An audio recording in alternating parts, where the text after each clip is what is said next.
ಅರ್ಜುನ ಕರ್ನಾಟಕದ ಅಧಿಪತಿ, ಚಾಮುಂಡೇಶ್ವರಿಯ ಹಿರಿಮಗ, ಕಬಿನಿಯ ರಾಜ, ಕನ್ನಡಿಗರ ಮುದ್ದು ಕಂದ.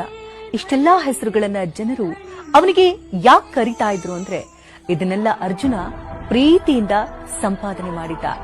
ದಸರಾ ಅರಮನೆಯಲ್ಲಿ ಕೂಲಿಯಾಗಿ ದುಡಿದಿದ್ದಂತ ಅರ್ಜುನ ಮೃತಪಟ್ಟಾಗ ಅವನಿಗೆ ಸಂಪವಾಗಿ ಸಿಕ್ಕಿತ್ತಂದ್ರೆ ಕರ್ನಾಟಕದ 7 ಕೋಟಿ ಜನರ ಪ್ರೀತಿ.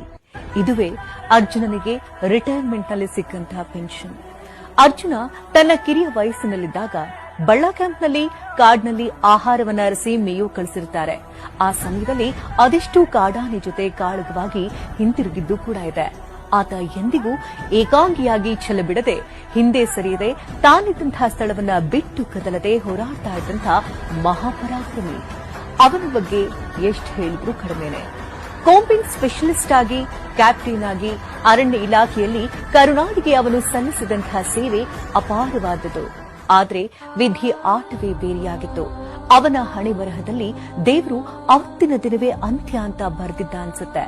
ತನಗಿಂತ ಬಹಳ ಕಿರಿಯ ವಯಸ್ಸಿನ ಮದದಲ್ಲಿದ್ದಂತಹ ಕಾಡಾನೆ ಜೊತೆ ಭೀಕರ ಕಾಳಗದಲ್ಲಿ ವೀರ ಮರಣವನ್ನಪ್ಪಿದ್ದು ಇದೀಗ ಇತಿಹಾಸ.